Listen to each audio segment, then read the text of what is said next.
with the problems we've got, the positives as well, how we can sort that. So I've assembled a very, very good lineup for you today. So I'll introduce them straight after this.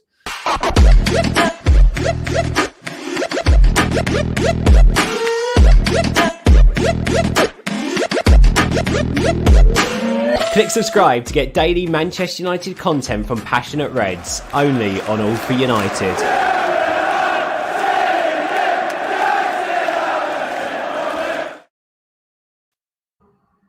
Here we have it. It's a pleasure to have you boys. Mark, Stu, Henry, well, specifically Mark, it's good to have you back, mate. It feels like it's been a long time, but Stu and Henry, you're just on all the time. You're not really that special anymore.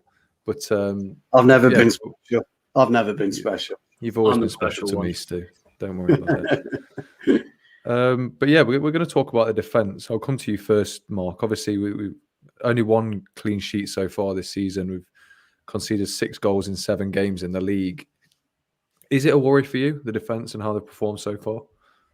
No, I don't think it's a worry. Listen, it's very early in the season, isn't it? And it's very difficult to make an evaluation after 7 games. Our defensive record last season wasn't particularly poor. It needed improvement. And we've brought in a player of Raphael Varane's calibre to cement that. Okay? And he's only played 360 minutes compared to 516 for Harry Maguire.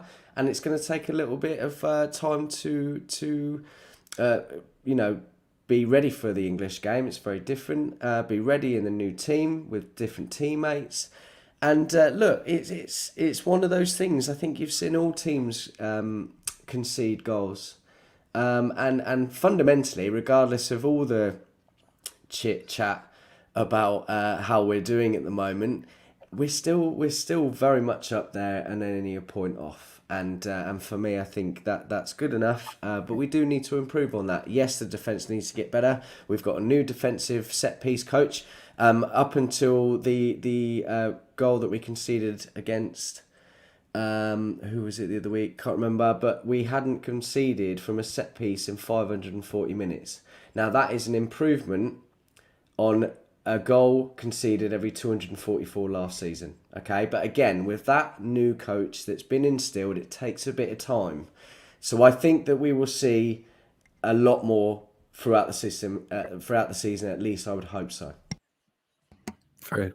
Fair enough. Well, Stu, I was interested to talk to you on this debate, obviously because of your historic views on Rafa Varane. So we'll give a general feel for him at the minute. Given that you weren't sort of as excited as we were about the signing, putting everything into context, how do you think he's settled in at United? Yeah, I mean, look, I've taken a lot of stick actually on Twitter, and some guys on the panel have given me a bit of earache over my viewpoints on Varane, especially when I questioned his positional play against Saint-Maximin against Newcastle when Marquinhos scored. And yeah, so I got dog's abuse on that. Look, I was on records even in the summer as going on to say that it will take 10 to 12 games for Varane to get any kind of footing in the Premier League. And your Twitter coaches kind of smirked at me, you don't know what you're doing, etc., etc., etc. Now, this isn't a proven right or a proven wrong debate because, we're grown adults and we're fans of the club.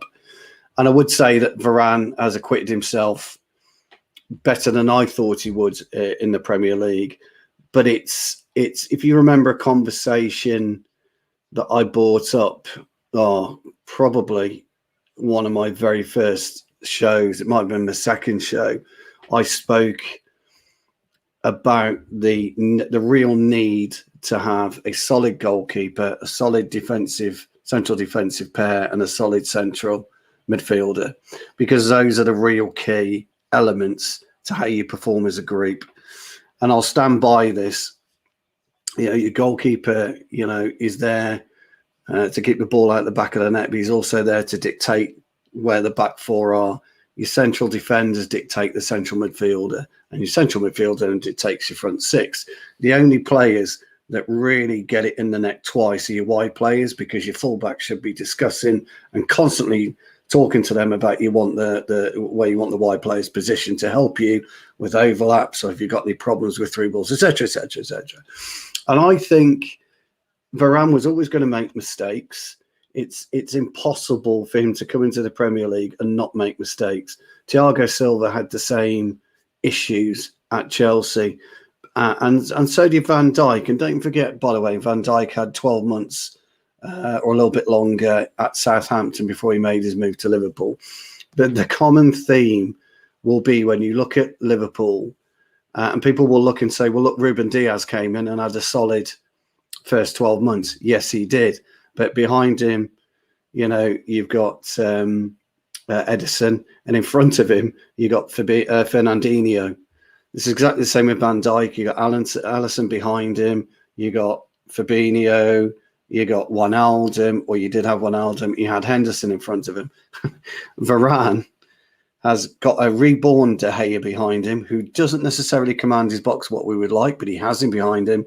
But in front of him, you've got an absolute mishmash of problems. And that is our issue. And that is the problem that Varane will really be facing, is the communication behind and the communication in front and the positional play in front. So look, if I was to look at it, I don't think he's performed any better than Lindelof. I don't think he's performed any better than Maguire. And I think all three of them have made mistakes at crucial times in all the games that they've played. And so it's a bit unfortunate for Varane. I'm not criticising him because he is a fabulous defender.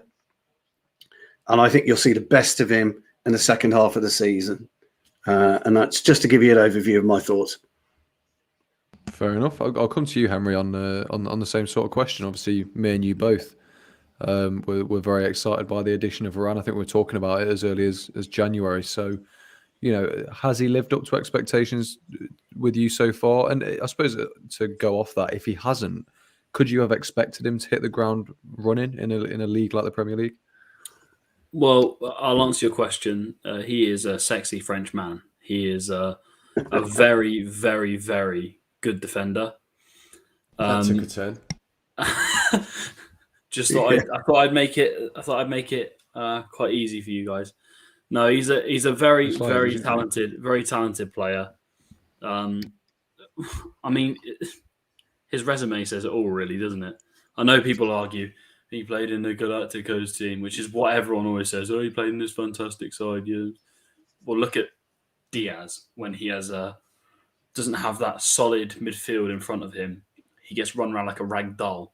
So I'm looking at him now and I'm thinking he's proven himself, but he's proven himself, as Stu mentioned, behind a midfield that it's not even a mishmash.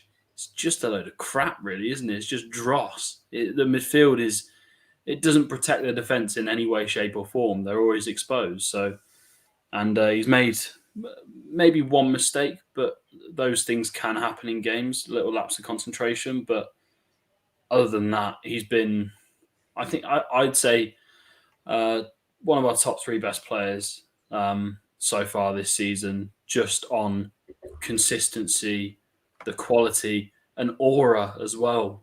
You know, you're looking at him bring out the ball when he's got it from De Gea, and you just know, there's that he's he's got the quality, he's got the ability, and he brings mentality and belief to the side in a side that's, to be quite clear, it's relatively inexperienced if you look at it in terms of winning the big accolades. So, yeah, again, he's one of our best performers, and he'll only get better because he'll only keep adapting. And yeah, enough said. I love him to bits. I think he's a fantastic player. Mark, did you want to jump in?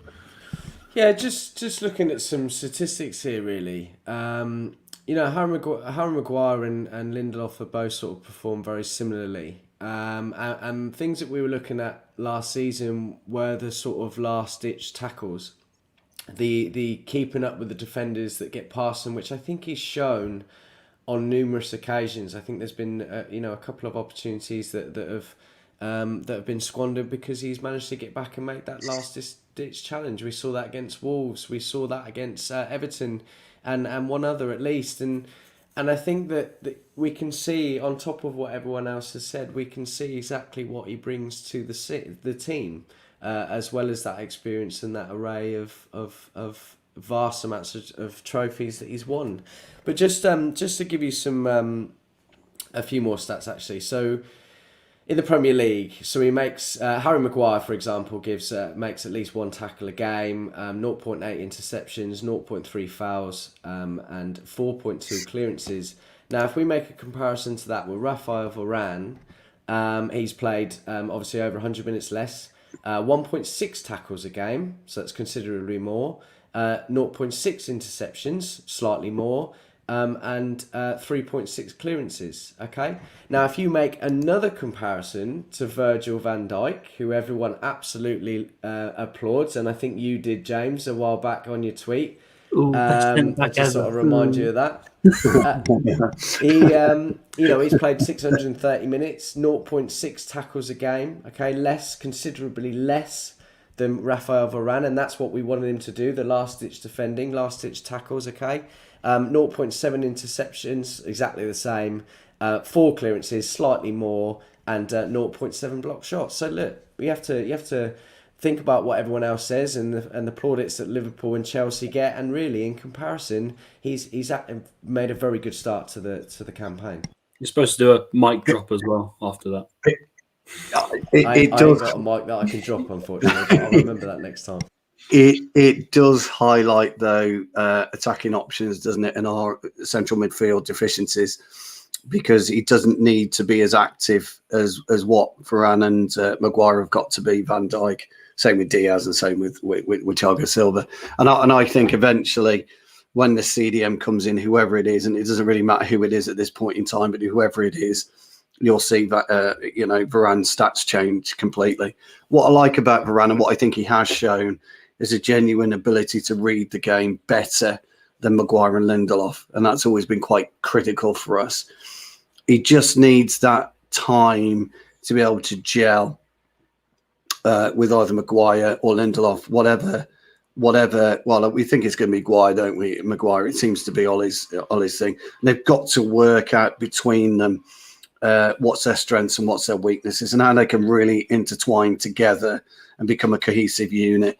But it takes time. It really does. The other thing about Varane is he's been quite vocal about this as well. He's started to understand relatively quickly how fast-paced and relentless the Premier League is. It's just constantly bang, bang, bang. It's like a battering ram at you all the time. And it's not something he was ever used to in a more sedate La Liga, which is unfortunately, it is what it is. But he spent 10 years in a sedate league. So it's almost rabbit in headlights, or certainly was for the first couple of games. But again, when you look at the types of players he's been against, he's had the most, St. Maximin will just run at you all day long. He'll just get his head down and just go. Traore does the same. And there was instances against Wolves and against Traore where Varane was brilliant, and he just held back and he held back and he held back. And he made Traore make a decision. He didn't do that in the Newcastle game for their goal. And I was heavily criticised about it because I thought he dived in instead of making 2 yards, a step into the left laterally, 2 yards. It would have given San Maximin something to think about. Instead of you dive in, I'll just pop it off. There you go.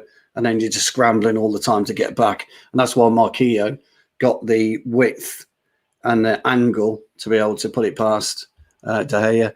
But look, those are small, very, very small things that you work on as the season progresses. And before anybody jumps on the coaching banner and the old coaching thing, your old Twitter coaches, that actually has got nothing to do with coaching. It's to do with communication between you guys. And it should have come from De Gea, and it could have come from 2 or 3 other players in and around the area about what he should have done. Look, when you're thrust into a split-second decision, you don't always make the right decision. We do it in your general life. he'd take a step back and he would have been in the dressing room thinking about what he should have done as opposed to what he had done. And it's not about learning, it's about understanding a different type of football and a different type of speed. And you've got to be 2 seconds quicker than you have in La Liga or in Liga, things of that nature. But he will get there. So people think I don't like Varane. I know they do. They don't think I rate him. I never said that I didn't rate him. I just said patience.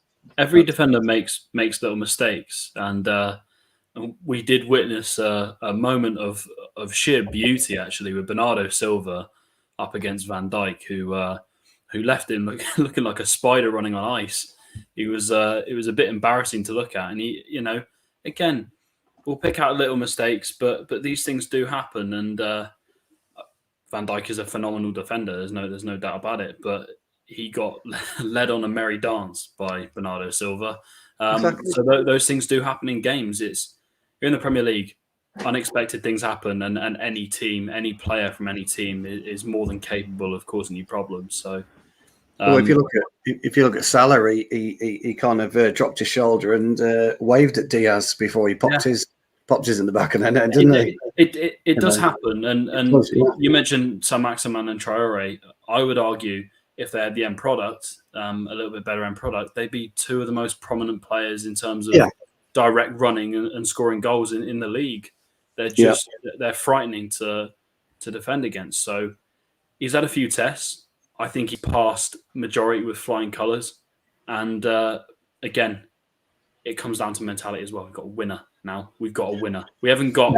Maguire is great, don't get me wrong, but the guy's been relegated a few times. I think he needs a couple of trophies to help. It helps mentally. Once you get one trophy, you're happy as Larry, and your not your ego, but your presence on the pitch gets bigger and bigger.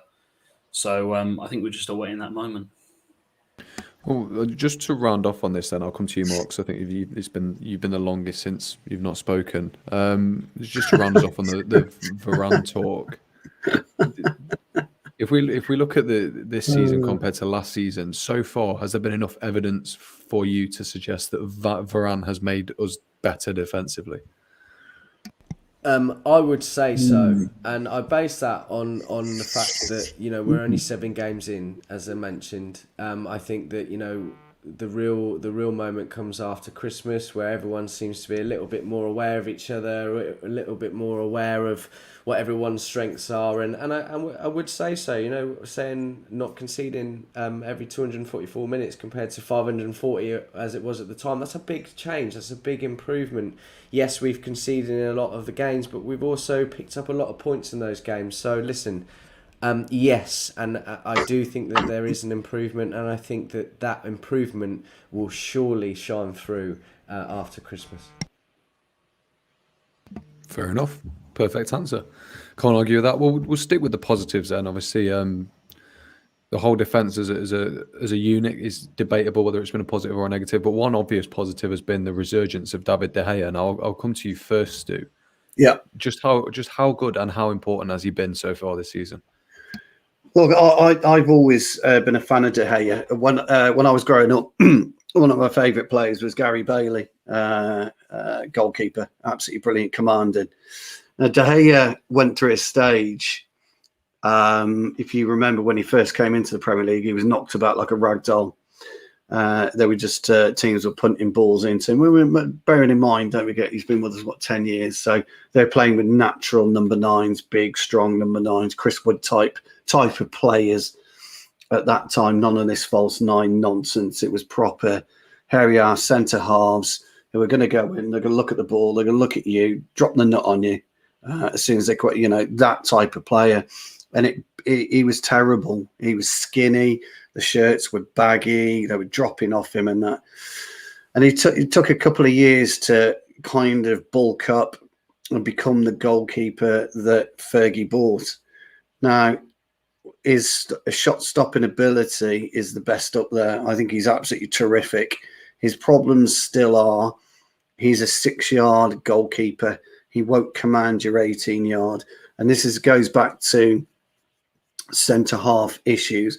when Traore and Henry's right, when you've got a bulldozer coming at you, absolutely pounding you down, and you're having to back off because if you go to him and he skips around you, it's going to be very, very difficult to get him. You need your goalkeeper to, as you're backing off, you need your goalkeeper coming out towards you, so that you've got this double protection, and we need that from De Gea. De Gea needs to move 6 yards up, or 3 yards up, should I say, to at least the penalty spot. 6 yards up, yeah, it's 12 yards, isn't it? 6 yards up to at least the penalty spot. He doesn't need to necessarily command the full 18, but he's got to be a bit more proactive. And I think as a defensive unit, we would push up a tiny bit more if we got. I'm not talking about a sweeper keeper here. I'm not talking about an Edison and Allison or anything like that, but a more commanding keeper.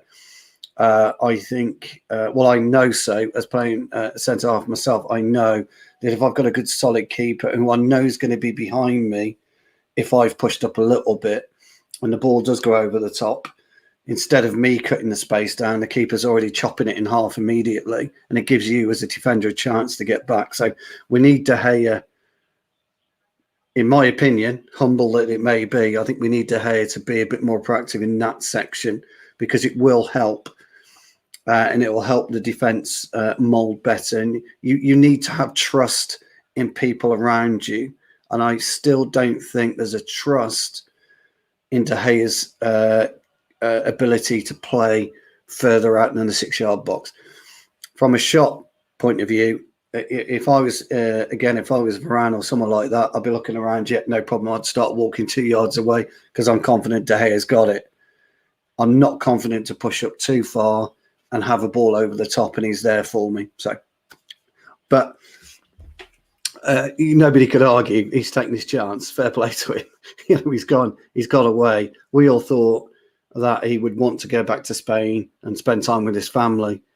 But he's come back a completely different player. He's come back to De Gea 2, 3, 4 years ago. I did see that. People were saying that De Gea's bailed us out, etc., etc., etc. There isn't a player on the pitch that bails you out. You've got 90 to 95 minutes to win a game of football, and De Gea is there to make saves. That's his primary job. The end. So, and he's doing that. He's doing that now. We know last year or the year before, we would have been probably 6 points worse off because De Gea was letting some real easy shots slip through him or whatever. It's not happening this time. So I'd just like to see him a bit more proactive and, a little bit further around the penalty area. Well, I'll come to you next, Henry, on De Gea then. Obviously, last season, the big debate was him or Dean Henderson. And I think for quite a lot of last season, Dean Henderson was the winner of that debate. It looked like that it was his time now and De Gea was finished at the club. Do you now think, given the way he started this season and given the way that Henderson ended last season, that maybe De Gea's verging on winning that debate now? Do you think that number one shirt is his for the foreseeable future? For the foreseeable, yeah. But I think there's still going to be a battle. I don't see it being a one-sided thing now. It's taken twists and turns already, so I'm sure it will take another twist at some stage. Henderson's just getting back to fitness now, so I'm sure within the club there'll be, a heavy emphasis on the goalkeepers and putting pressure on themselves to try and get that number one spot. And don't forget Tom Heaton in the background as well. He ain't gonna lie down. He's he's a seasoned pro who if one of the keepers is making a mistake, he's more than happy to come in and and impress. So, but De Gea still has little issues, and I'm going to get absolutely hammered for saying it. But Stu's right; he has a problem with the ball over the top, and he's done it a couple of times. He's come out a couple of times, and I'm thinking, well, maybe he has turned a corner in his career as a whole, because he didn't get selected for the Euros, and I think that maybe gave him a kick up the arse to say, "Hold on a minute, mate, you're just." He wasn't the number one, and maybe that was a wake-up call for him. He just looks nervous when the ball comes over the top. He just looks a bit nervous. He looks he looks like a tourist trying to cross the road in Greece. You know, you don't know what's going to happen when you step on that road. You could get hit by a bus because they drive nuts over there. So, but then again, you know, you could go and get the ball and boost your confidence. You could get across that motorway, but there's a 50-50 chance you'll get smashed to pieces. So he's in his mind. He's having his own little battle, I'm sure. So the debate will continue until Henderson or De Gea has left the club. The debate will continue, but it's a good one to have. We've got debates in different positions now. We're not just going, apart from the obvious central midfield, which is, I'd really like to have that debate at some point. I would absolutely love to have that at some stage, but it won't happen this year. So again, it's one that will continue. It's one that I'm happy to see continue. I'm sure Henderson's not sitting back thinking my time at the club is done. After the Europa League final, I honestly thought De Gea's time at United was done, and I'm probably not alone in that. But he's come back and he's shown that it's a mentality thing. He's shown that he's ready to rumble and ready to fight for his position as the number one, and he's been great so far this season. I can't knock him at all. So yeah, we'll see what happens. But happy days. We've got 3 keepers more than capable. Each one of them are playing the Premier League and the Champions League, and they're competing for one position. So let them scrap, let them fight, and see what happens. See who knocks the other off his perch. Fair enough. I think you're becoming the man of many metaphors, aren't you, Henry? Talking about stale bread at the weekend, and now you're talking about crossing motorways as a goalkeeper. Stay tuned for them, I suppose. I did hear the stale bread scenario. You get a bit of toast, you put it in your toaster, one side comes out lovely, and the other side comes out after. What the fuck's he talking about? Yeah, I was going to say, I'm not sure I came out the other side. I understand what he was trying to make. No, Yeah, I didn't. See, I'm not even going to try to explain because I'll get hammered. But Don't. Yeah, it was funny. It was a funny analogy, pal. It wasn't quite a senior moment, but I'm getting there by the looks of it. So Well, it was clearly. it was a bit of like, yeah, I saw Dillian White in my head going, it's a bit of a weird analogy. Why'd you do that? And in my head I was thinking, why the fuck have I just said that? What am I thinking? So you could see on your face halfway through that you clearly just started saying it. So yeah, but once you say it, you can't stop, can you? Yeah. Oh no, you're done now, pal. Can't bottle it. No, you. Anyway, back to talking about goalkeepers. I'll finish with you, Mark, on the topic. Obviously, De Gea, he's been shaky for a number of seasons now, and suddenly there's this big resurgence. He seems like the De Gea of old. Do you think he is like well and truly back in form? He's back to his best, or is there a chance this is just a bit of a purple patch at the start of the season, and we start seeing the old De Gea could shine through it in a couple more games? I hope his form is back. You can only hope. You just don't know. Only time will tell, really. I kind of agree with what a lot of both the guys have said. Is he needed that competition, and Henderson is unfortunately out at the moment. But what I will say is, I feel that shot stopping is more easily taught than being commanding in your area. And Henderson's a big attribute of his, of what we saw last season, is that he can command his back four, and I'd absolutely love to see what he would be capable of with both Raphael Varane and Maguire together would provide. And we spoke about this last season. Listen, this is not me disliking David De Gea in any way, shape or form. I love the man. He's done wonders. He's had a poor few seasons, and I'm absolutely over the moon that he's playing as well as he is. But he does have shaking moments at times. We've seen that, and we've called it on after, during, in the WhatsApp group many times. Should have called that. Should have been more commanding there, and that's still happening. Now listen, I know Henderson. He's young. He's got a lot to learn, but I would absolutely love to see him between the sticks behind that main back four, because I think that he would provide a little bit more assurance, like he did last season to Lindelof and Maguire, to Harry Maguire and Varane. Fair enough. Anyone got anything to add on that? Is De Gea truly back, or is it just good form, do you think? It's a long. I mean, the thing is, and Mark's right. Really, it's a long season. You know, you've got. Okay, we're not in the Carabao Cup anymore, but we're still in the Champions League. We're still in the FA Cup, and we're still in the Premier League. Plus, there's European matches, etc. So for international matches, not European matches, international matches. So it is a long, long season. Ollie's got a. Ollie may have a decision actually to make in January, and I don't know whether Henderson may push it if he's not getting any minutes, and he'll turn around to Ollie and say, "Look, you've got a very capable goalkeeper in Heaton. Let me go on loan somewhere for 6 months." He may do. Unfortunately, Henderson had COVID at the wrong time, didn't he? You know, if you look at when Henderson got in, you could argue De Gea's baby came at the wrong time for him. And now it seems to be Henderson suffering with COVID has come at the wrong time for him. So when you actually look at it, and both, actually, Henderson took his chance and De Gea has taken his chance. So, you know, Ollie must be thinking, you know, cheers, mate, appreciate it. You know, if he gets in, would he take his chance? You know, it's one of those things. I love how we went from certain select few people said, "Oh, we're going to win the lot.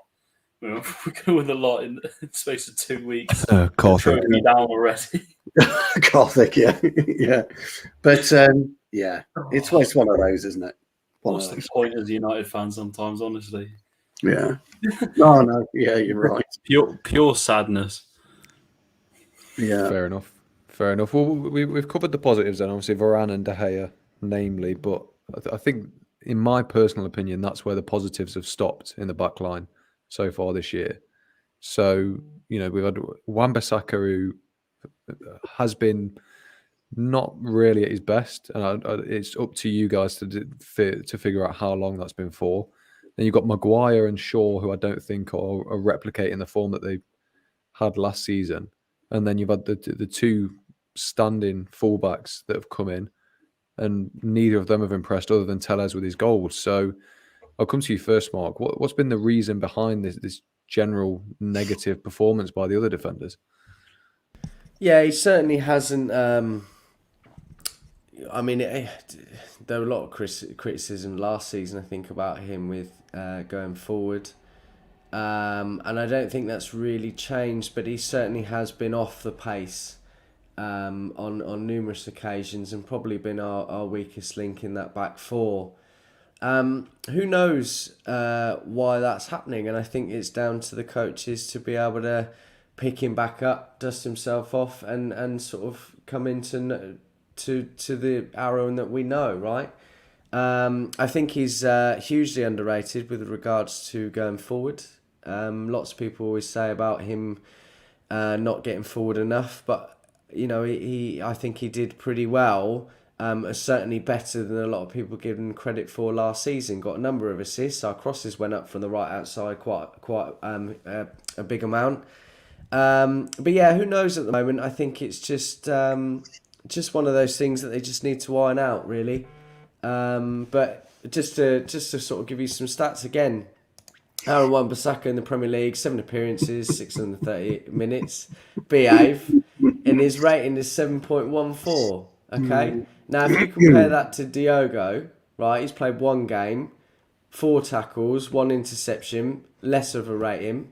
Compared to Trent, he's only got 2 assists. If I go to his defensive stuff, 1.8 tackles, 1.6 interception, and a rating of 7.81. So for Aaron Wan-Bissaka, 2 tackles per game, 1.3 interceptions, 7.14. So really, other than the rating, there's not a huge amount in it. The only difference is the assists that Trent's getting.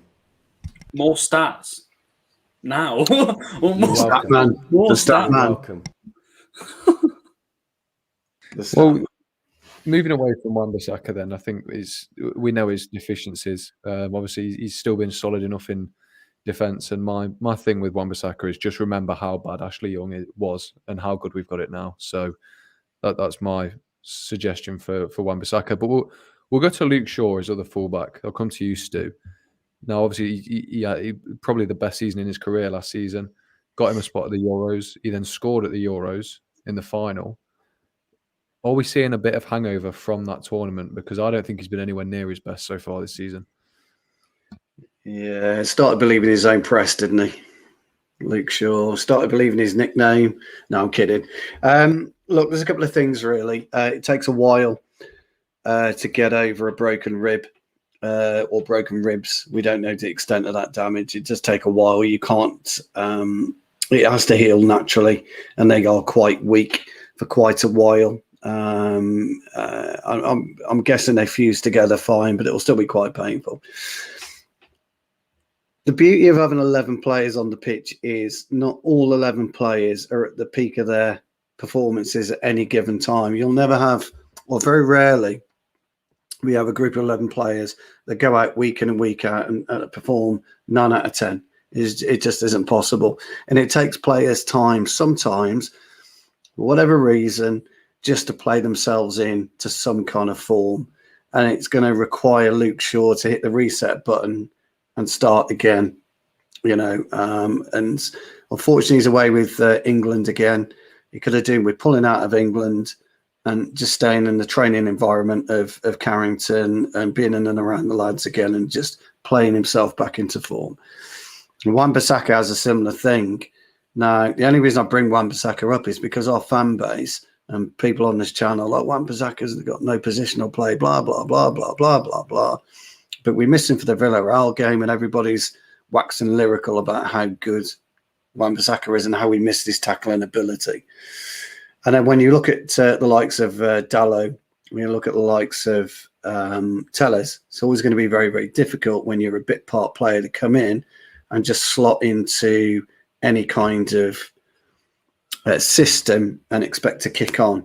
Now, people will argue these are professional footballers, they should be ready and they should do that. And I agree. And incidentally, with the Villarreal game, I suggested it would be better to go with wing backs because it's easier to get at their fullbacks. The problem was that Villarreal decided to get at us. And so they were that quick on the wings, or that decisive on the wings. We didn't really, until the second half, see Dallo and Tellez really, get a hold of their particular wings and get on with it. Now, you could argue, and I would argue this, that Wan-Bissaka, there's no way, forgive me, I can't remember the Villarreal's winger's name, but there's no way he would have got in. You what, sorry? Danjuma, yeah. He would have got in once, not 5 times. Because Wan-Bissaka, once you beat him once, that's it. Yeah. Where's James gone? What's going on? Once you beat Wan-Bissaka once, you don't beat him again. And Danjuma, no way would have caused the issues that we would have had. But on the flip side of it, we wouldn't have had the penetration on the right that we had in the second half. So, look, you've got to look at it from one or two ways. But I think Luke Shaw's got to take a step back. He's got to kind of look at it and start playing his way. Mark's right about the coaching side, but it's not about actual coaching itself. It's really about motivation and getting you into a kind of mode to want to play football again. But I just think Luke Shaw at the minute, it doesn't matter who you are as a player. You do read the press. He may have believed his own press a little bit, had the problems with his ribs. I thought he looked a bit overweight when he came back, and that's because of his ribs. He wouldn't have been able to train as hard as he wanted. But look, we've conceded 6 goals. City and Chelsea have conceded 3. So it's not, it's not disastrous, is it? I think we scored 14, haven't we? I think only City and Chelsea scored 1 or 2 more than us. So overall, it's not disastrous. I think the problem that you've got, and I'm going to skip over this quickly, there's such a big agenda against the manager and the coaches right now. They're targeting absolutely everything, every little mistake, every little slip. It's the coaches and the manager's fault. But the players, when you're a player and you're going into training every day, you've got to be the best you can be. Otherwise, you don't take the pitch on a Saturday. And that's how I used to operate. I had to be the very best I could be every time I played. Because if you don't, I don't want to be the one where I'm sitting on the bench, because I'd be livid. And the only reason he's sitting on the bench is really yourself. No, it's not tactical. It's really yourself. So you've only got yourself to blame, and I think that's how you've got to approach it. I did see that smirk there, James. It's a good job it's a good job you reminded me you played football, because I think in the last couple of days since you'd last said it, I'd almost forgot. So I'd forgotten myself. You know, it's not good. It's not good. I thought I had. Dear me. Anyway, Henry, we'll stick with Luke Shaw. I'll ask you this: given that Tellez scored the other day and confidence is high, and he's got an acceptable haircut now as well, that's a big part of it. Is it worth just giving him a shot, because he's not had a prolonged period of games in this team to really prove himself? And when we signed him for Porto, he's one of the best left backs in Europe, and you know, with the aerial ability we have, with the balls he can put into the box. Is it worth just letting Luke Shaw know that he's not undroppable, giving Alex Tellez a shot at the first team, and just seeing what happens? Well, I believe Mark's got some sort of stat, so I'll let him drum that one up first. To keep him happy. Go on, mate. All right, so listen, I totally echo what Stu said. Again, the whole team has been pretty poor. We've had a lot to moan about in some areas. And how can you expect one player to shine in a poor team? Luke Shaw, actually, compared to last season, is very much on course to giving exactly the same. Okay, so last season, 1 goal, 5 assists. Okay, shots per game, 0.3. All right, and at the same time, his pass accuracy was 85%. Now, if you take that into consideration, after 38 games, when he's played 7, he's already got his 1 assist. Okay, he's getting the same shots per game, and his pass rate has gone up to 89%. So I think he's very much on course, and you're absolutely right with the rib. The only thing that's actually gone down is the aerial duels won. Now, if you've had a cracked rib, broken rib over the summer, you ain't going to want to go in for them, are you? So, again, it's about the team progressing as a unit. And I think that when the team plays well, Luke Shaw will be pivotal in that. And he's missing Rashford. Big miss for him. That was not as exciting as I thought it was going to be. Go on, Henry.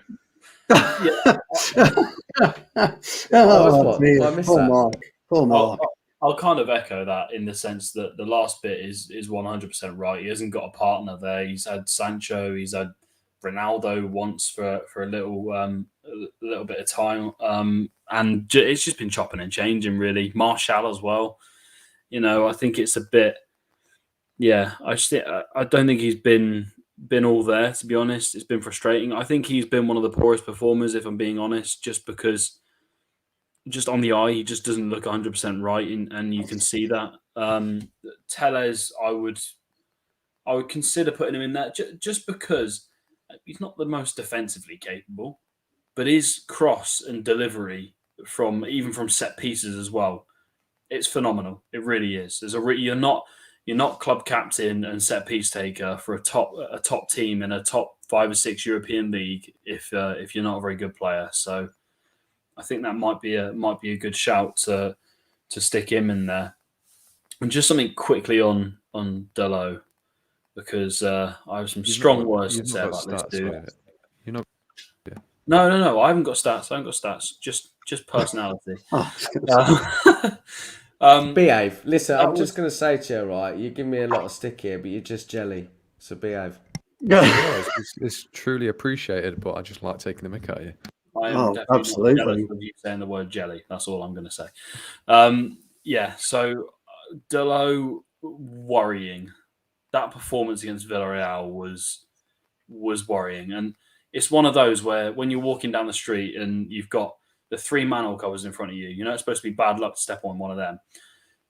So if you walk over those and you think something bad's going to happen to me today, I'm either going to step in dog shit or Diago Dallas is going to start tonight. I'm not sure which one would be worse, because that performance against Villarreal was categorically one of the worst performances I've ever seen from a fullback at Old Trafford.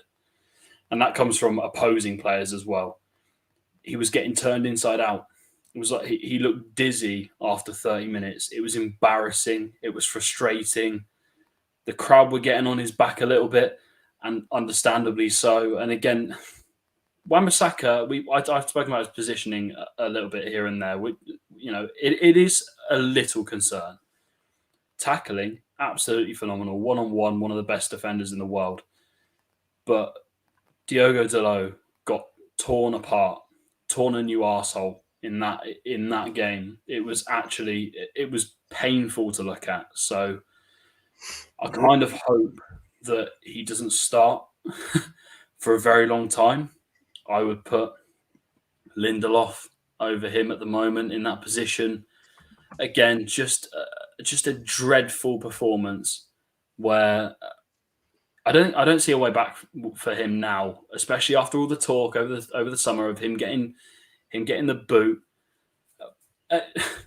It was the worst performance of his entire career, which kind of says it all. But it's not just rust. I understand that can play a part. He played God knows how many minutes against young boys as well, because Wan-Bissaka got sent off. It's not just rust. He's just not very good at defending. You know, you don't get a pro footballer doesn't get turned inside out like that. A top level footballer doesn't get turned inside out like that, and basically not recover for the whole game. It was just, again, agonizing to watch, and I wouldn't put him in the side again. You put him up against a Premier League winger, he's going to end up with his face in the mud, off the pitch, and unable to get back up because he'd be spinning so much. So I wouldn't even put him in against a Premier League side. Wouldn't even consider it.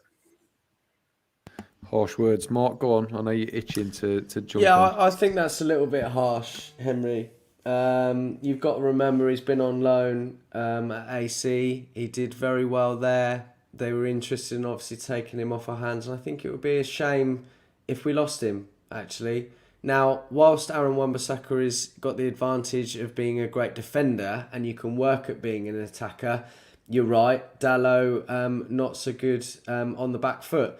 But the ultimate aim for this United team, with Ollie's tricky Reds, as we like to talk about, is to play the high press and be attacking. And I think that Dallas actually is probably better at crossing. And I think that on the front foot, he would be a lot more vital on that right-hand side. And I think actually, if he was given a decent run of games, he would start to fuse a really good relationship with Sancho, to be honest. So listen, I think it's good that we've got Aaron Wan-Bissaka, who's probably one of the best one-on-one right-backs in the world, in the Premier League at the very least. And I think it's good that we've got some competition now for him in Diago Dallas. And I think Ollie is finally starting to show a little bit of trust in him. He was poor against Villarreal. I saw it firsthand. But then again, Telles was just as bad until he got his goal. Okay? And no one talks about how bad his performance was too. The wing-backs were terrible. Okay? And just in comparison as well, Diago Dallas, Aaron Wan-Bissaka, here we are again. So, obviously, Diago Dallas, 9 appearances so far this season. He's scored 1 goal already. I think that was in the friendly. He's got 1 assist as well. And his shots per game, 0.2. Okay? His passing accuracy is 80%, which is a lot lower than Aaron Wan-Bissaka, okay? But his aerial duels, believe it or not, 1.6 per game. Aaron Wan-Bissaka, on the other hand, 12 appearances, 3 more games, behave. 0 goals, 0 assists, a lowest shot per game, okay, at 0.1. Higher pass accuracy, as I said, at 85%, but less in the aerial duels at 0.8. So listen, I agree with what you're saying, Henry. I do agree he was poor, but these are players that just need to get a little bit of cohesion, a little bit of chemistry going, and a little bit of playtime, like Van Dijk. We keep saying that. And he was second string for Milan. He was second choice for Milan. Like I've just looked, he played 21 games in that season. He was second choice. He was Davide Calabria, who's now their starting right back, was streets ahead of him. They didn't trust him in the big games, and I think that's a real concern. Especially, I'll compare it to Raheem Sterling at the moment, where he's not really been trusted by the manager. There was talk of him leaving over the summer, and when he plays, he looks a little bit disinterested. It's like, well, you were trying to replace me, so why on earth would I bother playing, quality football for you? So I think it's a similar situation where, like, why? why would Ole Gunnar Solskjaer trust him when he tried to sign Kieran Trippier? Just a thought, that's all. It's I it's do an agree with interesting that. thought. Yeah. Sorry, go on, All I Stu. would say, all I would say is, and he was woeful against Villarreal, but once you get duped once, you should never get duped again on a football pitch. And unfortunately, he got duped 4 or 5 times. He didn't learn, and the reason he didn't, and I don't know why he didn't learn. Look, I mean, only you can answer that, that question. But as a fullback, conventional wisdom would tell you, as the guy's cutting inside, you don't allow him to do that. You push him out as far as you can and push him deep as far as you can. You don't allow him to attack you at the diagonal straight away. You've got to maybe 2-3 yards and then give yourself an opportunity, to do something. Dallo was diving in way too much. Once you dive in on a play, if he skips it round you, it's almost impossible to gain any kind of momentum and speed and get back. You're relying on your centre half then to come across. If your centre half's too slow, cross goes in, etc., etc. I mean, it's just a domino effect. So when that happens, and he saw the pace that Danjuma had got, he needed to make a decision about what he did.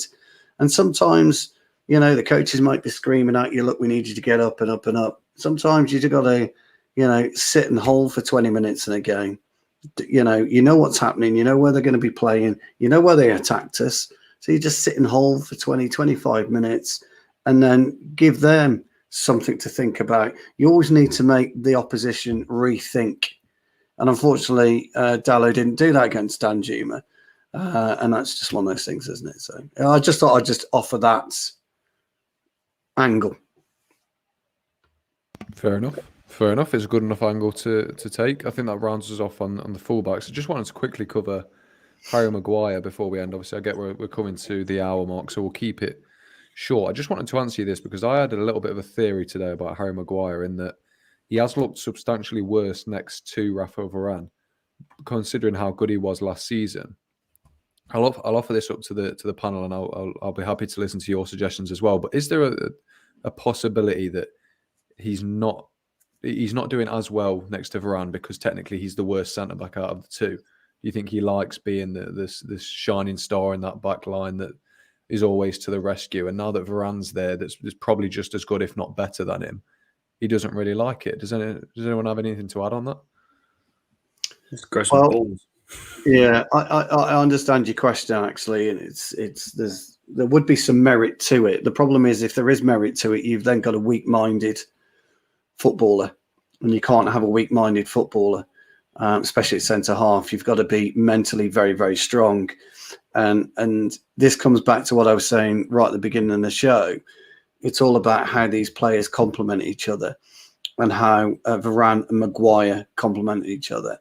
And if you want to be a star in a certain position, that if you are culpable for a mistake can lead to a goal, you're not playing football for the right reasons. You're there to defend. You're there to stick your head in where it hurts. You're there to tackle.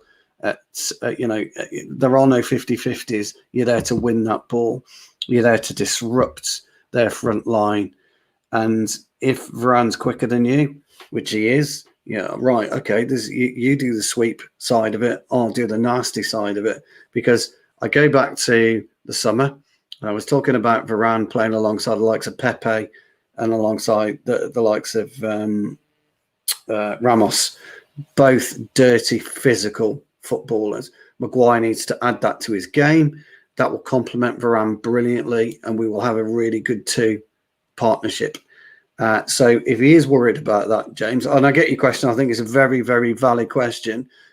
Grow a pair of bollocks, as Henry says. Take your skirt off and put a pair of shorts on, pal, and fucking get on with it, because you're the captain of Manchester United.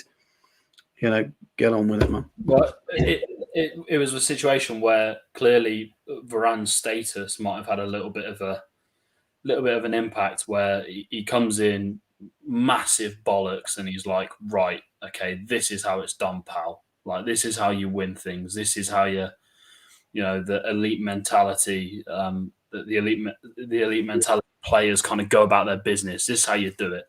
So Maguire, yeah, he has got to grow some bollocks. He's got to leave one in on a couple of people. I don't care who it is. preferably someone like John Joe Shelby or something. It'd be nice to see someone like 2-footed. But just watch him tackle someone aggressively, and he needs to be the stopper now. He's not the little dandy technical one. No. He's not that guy anymore. He's got to be the brute. He's it sounds terrible. Take a leaf out of Eric Bailly's book. Not quite as rash, but kick a few people for God's sake. Stop backing out of challenges. If someone goes round you, boot them into the Stratford end. Stop this nonsense of getting turned inside out by forwards. Shove them over. Tell them to piss off. Maybe spit on them and walk off. No, I'm not quite that extreme, but yeah, just be a bit more physical and aggressive, and leave some things in, because he's now the physical brute in that partnership, and we haven't got much of another choice other than Bailly, who'd probably karate kick someone in the forehead on the halfway line, or Lindelof, who would get a mozzie around the face, a panic attack, and get a taxi out of the stadium. So I would. It would be nice to see him have that aggressive side of him. Talk to Rio for a little bit, and his partner, the Vidic. Talk to one of those two for a little bit, and ask, how the hell do you kick someone up in the air? How do you let them know? How do you make them come nowhere near you? Basically put in a restraining order on them so they won't come within 5 foot of you for the rest of the whole game. Be aggressive, because I'm tired of this. Modern centre backs they do have to do that, but they're also bastards. The best ones are absolute nightmares to deal with. Marquinhos and Kimpembe, they are horrible people. Marquinhos is brilliant, absolutely brilliant. Marquinhos, phenomenal. But he's nasty as well, and that's why he is where he is at the moment. So, yeah, he's got to change it a little bit. Fair enough. We'll just end on you then, Mark. I'll ask you something a bit different. Well, first, do you think Maguire's been worse than he was last season? And if so, why is that, do you think? No, I don't think he's been any worse. Listen, I think the limelight's been taken off of him a little bit. With Raphael Varane coming in. You've got to remember as well, the difference between this season and last season was a European Cup. And we've seen that from Luke Shaw, okay? So I'm not surprised that maybe he isn't deemed to be as good. But I don't think that's quite true. I agree that he needs to add a dirtier side to his game. I think you're absolutely right. Raphael Varane isn't that man, and as you rightly pointed out, next to Pepe and Sergio Ramos, he needs to be next to someone that can do that. But listen, he wasn't like that last season, nor the season before that, so you can't expect that to happen overnight, and that's something that maybe he can bring into his game going forward. Just some last stats for you before we go. So last season, 34 appearances. This is in the Premier League only, just to clarify. 0.9 tackles per game, 1.8 interceptions, 1.2 fouls, 3.6 clearances. Now, if you make a comparison to this season so far, 4.2 clearances, which is exceptionally above. Slightly less interceptions, but we've seen that from Raphael Varane. Probably needed that a little bit less. He's not the last man taking on the last player that's got past him. And 1 tackle per game, which is considerably more as well. So listen, again, I think he's very much on course to doing just as well this season. One thing we haven't said is he's much better in the air than Varane. I mean, by miles. Yes. Varane's good in the air, but Maguire is one of the best in the Premier League in the air. Well, you'd expect so, wouldn't you? He could do those Insulate Britain protests alone. Just put his forehead on the road. Yeah, but the interesting thing is, when you look at our defensive partnerships we've had, and you go back to Buchanan McQueen, in the late 70s, you can talk about Bruce and Pallister in the 90s. They're those types of players as a bruiser and as a player. Rio Ferdinand and Vidic, as Henry pointed out, Ferdinand was by far the superior footballer, But you didn't need that. Vidic should just get stuck in whatever. He didn't care. People don't care about who's a better player. It's do we work as a partnership? And I think, as I said at the beginning, it'll take a few weeks. Come Christmas time, I think you'll see a really good, solid partnership. Depending on when Maguire gets back from injury, you'll see a good, solid partnership. They've got to learn to complement each other a little bit more. But I think they'll get there. They'll get there. Anyone else got anything to add before we end? You can't follow that, James. Come on. More exactly. stats from Mark. Mark's on a roll. He is. Where you put triggered, you're gonna have to put stats all the way across the bottom. Not just stats in the corner. Yeah, put a ticker there. Mark, this side of you. What has happened, man? Like, where's this come from? You know what, mate? This is how it used to be before I became a host, where it's very difficult to do all those jobs at once. Dump it on James now. Yeah, you're sacked. Unlucky. Fired. Get out. James. Shut your door, mate. It's embarrassing. So what? It's a wardrobe door. You need to relax, honestly. On that very, very touchy note, we'll end it there. Henry's never coming back again, so I hope you've enjoyed his stint on All for United, using my power for good here. Thank you to you three for a good episode, a very good episode, actually, a very enjoyable one. Yeah, enjoyed it. I think. Fine. We'll do quick ratings for each player since it is called player ratings, and we can't really clickbait it in that sense. Out of 10, then each of you will all agree on one. So David De Gea out of 10. I'm going to go with an 8. Anyway, any advances on that? Yeah, 8's fine. Yeah, 7 or 8, either one. Mark, you can do Wan-Bissaka and Dallo. You can suggest 2 for them. I think probably a 6 for Aaron Wan-Bissaka and a 5 for Dallo. Everyone happy with that? Yeah. Stu, Maguire and Varane. Give me 2 ratings for them. So I'll give Varane an 8 and Maguire a 7.8. Fair enough. I'm happy with that. A bit of optimism. Henry, finally, Alex Telles and Luke Shaw. Well, convenient enough, Tellers had 6.2 clearances per. No, I'm joking. I'm gonna go Tellez 6. Haven't seen enough of him, and Shaw, yeah. Oh, sure. 6 as well. Pair of 6s. Yeah, I'm pretty happy with that. I'll echo Fred Woodward. I did not expect Sir Stuart Woolley to be giving him a 8, but we'll end it on that. Absolute shock factor. That's what you tune in for. But yeah, on that note, it's no longer clickbait, so I can end it. Thank you to you 3 for joining me. It's been a very good episode. Also, thank you to everyone who's been watching and tuning in, with contributing with their comments and adding to our conversation. We always want to hear what you've got to say. You always add to the debate, so it's good to have you guys. But yeah, stay tuned to the channel. We've got a new video coming out for you tomorrow. That should be a really good one. Something different like this again, but not player ratings. Don't worry, we're not doing it 2 days in a row. But yeah, stay tuned for that. And until then, be sure to like and subscribe, and we'll see you next time.